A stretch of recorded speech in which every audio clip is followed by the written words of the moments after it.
What's up, MMA fans? It's Tudor Leonte from Sherdog here, and right now I'm with one championship bantamweight contender, Mr. Troy Worthen. Hello, Troy. How are you?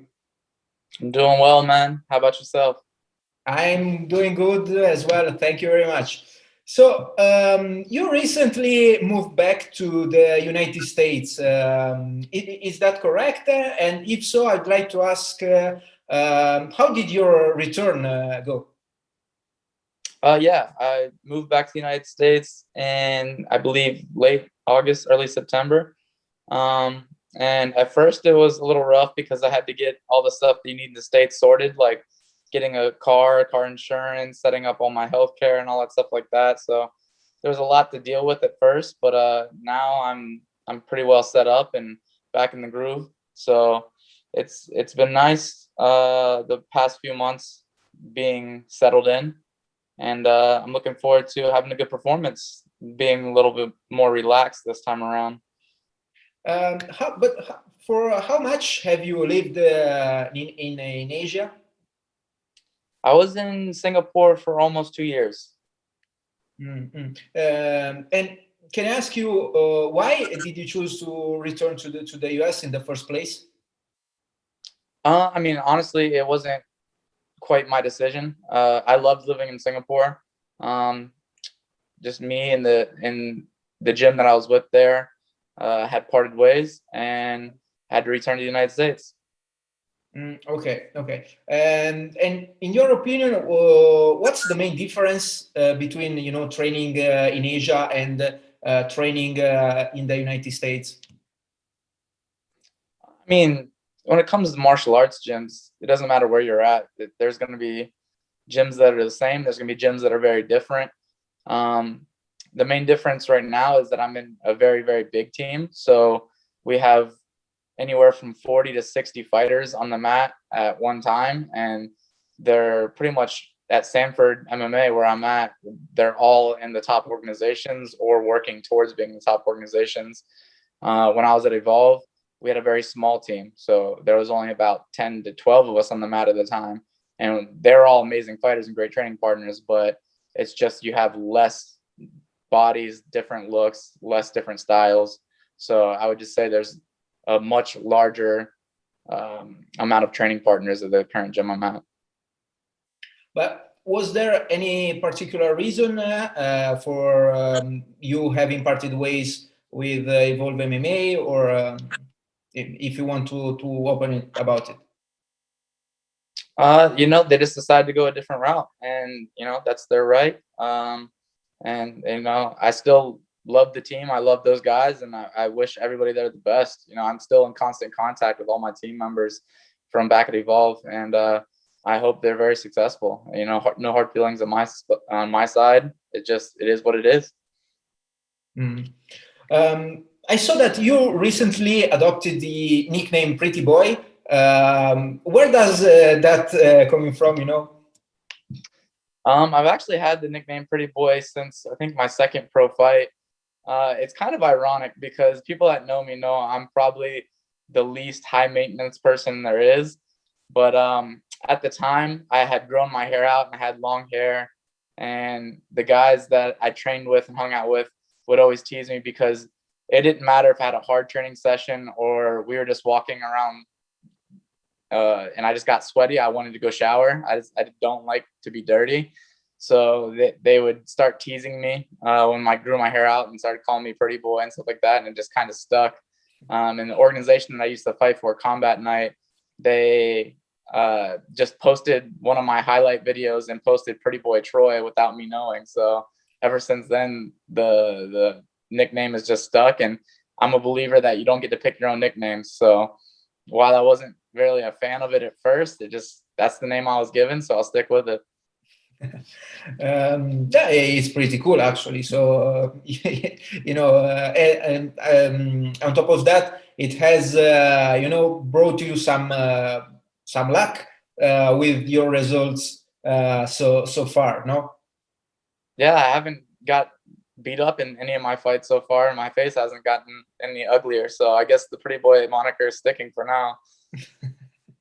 But speaking of results, you dropped a decision to Yusup Saadulaev in your latest fight back in December. It was the first time you suffered a defeat in your career. Uh, I have to ask here, how did you take it? I mean, for me, the loss is really not that big of a deal. A lot of people kind of base their value or their worth in the sport based on their record, and that's not me.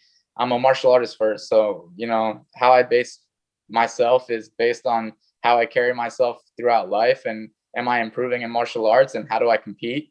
So the loss is really not that big of a deal to me. It's more so the performance. I felt like I performed very poorly. That just wasn't me. I was in the wrong headspace. I was thinking too much about making sure I got the win and got the ranking instead of just going out there and expressing myself to the fullest extent. So I felt like I held back a lot in that fight, and I just didn't compete up to par. So that's what I was upset about. I don't care about the loss. Being undefeated doesn't mean anything to me. I'll probably lose again in the future. It just, when you fight the best guys in the world in the sport, that's just part of it.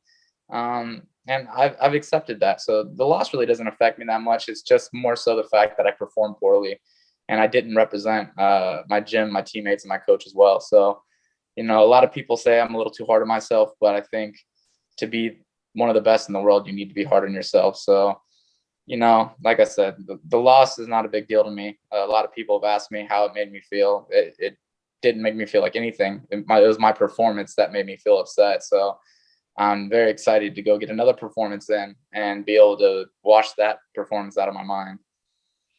Have you rewatched the fight after that night? Yeah, I watched it as soon as I got back to the hotel. That's one of the cool things about One Championship is since they stream it on YouTube, you can immediately watch it. So I went back to the hotel and tried to figure out what went wrong. And I also wanted to watch it and try and be unbiased and see if I did lose the decision, because some of my teammates were texting me immediately and like telling me that I got robbed and stuff like that. And I don't think it was a robbery. I think I didn't do enough to solidify the fact that I won. So I think it could have went either way. It could have went my way. It could have went his way. But I'm not upset at the decision because it was up to me to really persuade the judges, and I don't feel that I did that. So yeah, I watched it immediately, and I was pretty frustrated because, I'm a much better striker than Yusup Saadulaev, and that's no disrespect to him. I'm very confident in saying that. And, it was 50-50 on the feet, and I think it should have been 100-0. So that was very frustrating. Being taken down and not getting to take down back, and then being very okay with just pressing him against the cage instead of advancing my position. Those are some things that it really bothered me to watch, and that's why I'm excited to just go get that performance out of my head. You're now scheduled to collide with Shuya Kamikubu on April the 21st. What do you know about your next opponent? Actually, Shuya is a very similar fight to Yusup Saadulaev. He's a pressure forward grappler. He pretty much tries to grind on his opponents. I wouldn't say he's much of a submission threat. He's more of a control, ground and pound based grappler. I would say Yusup maybe has a little bit better striking, or he just shows it more. But it's actually a very similar matchup, so it's pretty easy for me to transition from fight to fight. It's not like I'm going against a striker. My last fight was a grappler or anything like that. It's pretty much the same matchup to prepare for. But, honestly, a lot of people don't believe me when I say it. I don't watch a lot of film. I don't worry too much about my opponents. I've seen him fight because I was watching the One Championship events. So I know his style pretty well. He was actually at the same Evolve tryouts in Singapore when I won the Evolve tryouts. So we were around each other in the room. We never actually trained together those days, but we were around each other. So pretty familiar with the guy. I don't think he does anything particularly special, but I do think he has a very strong will and puts a lot of pressure on people, and typically they seem to break from that. But that's not going to happen in this fight, so I see it going very poorly for him. Are you happy that your match is going to air on TNT live, on in prime time? Yeah, I'm super excited that One Championship is really starting to invest in that U.S. market. It's going to be cool for my fans to be able to watch a primetime fight night and me be a part of it. I don't think my event's actually one of the live ones. I think it's one of the pre-recorded ones, but it's still awesome that it's going to be aired during primetime on TNT. So I think the expansion of One Championship to the United States is inevitable, and this is just the beginning. So I'm looking to be part of that spearhead of United States fighters that they start promoting. Oh, I wanted to ask you if fighting early in the morning is going, to affect you in some way. But you're telling me that they are going to pre-record your fight. Yeah, so I think the first one on TNT will be the live event, and I'll be fighting the same day as those, but it won't be shown until I think the 21st or 24th, whenever the card will be shown. So I'm actually not really sure what time of day I'll be fighting. Okay. Yeah, actually, that was my last question. So, is there anything else you would like to add before the end of our talk? No, man, I'm just super excited to get back to work. I was expecting to fight again in February. I had a little bit of hand issues from the previous fight, so it got prolonged, and now I'm finally back in there against another top 5 opponent, and hopefully I have better results this time and break into the top 5. So just thank you to my gym, Stanford MMA, my coaches, my sponsors, my supporters, my friends, my family, and I'm looking forward to putting on a show. Sir, thank you very much for your time. Best of luck with your fight and, of course, your goals breaking into the top 5. And hopefully I will hear again from you in the future. Thank you so much. Thank you for your time, man. Have a nice day. Goodbye. You too. Bye-bye.